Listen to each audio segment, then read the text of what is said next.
इथं एक पिवळा वेल दिसतोय आपल्याला. एका प्लॉटमध्ये आपला एवढाच एक वेल आहे, तर ते तुम्हाला सांगतोय कशाचा आहे, त्याच्याकडे थोडं लक्ष द्या. CMV नावाचा एक रोग आहे, कोकुंबर मोजॅक व्हायरस.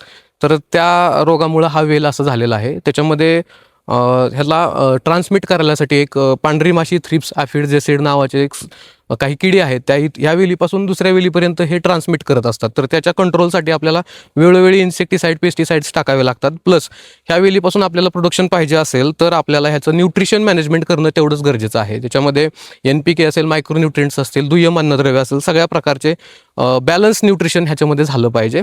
प्लस ह्याचं मुळांची ग्रोथ कशी आहे, आपल्याला जर ह्याचं प्रोडक्शन घ्यायचंच असेल आणि हे ट्रान्समिट होऊन द्यायचं नसेल तर आपल्याला इन्सेक्टिसाईड यूज करायचेच आहेत. पण ह्याची मुळांची ग्रोथ कशी आहे त्याच्यावरती आपलं ठरलं जातं की हे प्लॉट कशा प्रकारे, म्हणजे हा वेल कशा प्रकारे रिस्पॉन्स करणार आहे, पुढे माल देणार आहे की नाही देणार आहे. उपाय काय आहे? आणि ह्याला उपाययोजना म्हणून जर आपल्याला फक्त ह्या वेलीला जर जास्ती प्रमाणात वेली नसतील तर पहिलं तर हा वेल काढून टाकलेलं चांगलं. आणि जर जास्ती प्रमाणात असतील तर ट्रान्समिटर ह्याचे इन्सेक्टिसाईड फवारून ह्याला कंट्रोलमध्ये ठेवावे लागेल. आणि ह्याच्यामध्ये म्हणजे व्हायरुलंट ॲक्टिव्हिटी असणारे काही औषध आहेत मार्केटमध्ये. त्याच्यामध्ये KB कंपनीचं आहे, परफेक्ट आहे, वायरोरेज आहे, अशा प्रकारचे काही औषध आहेत. त्याच्यामध्ये आपण त्यांना कंट्रोल करू शकतो.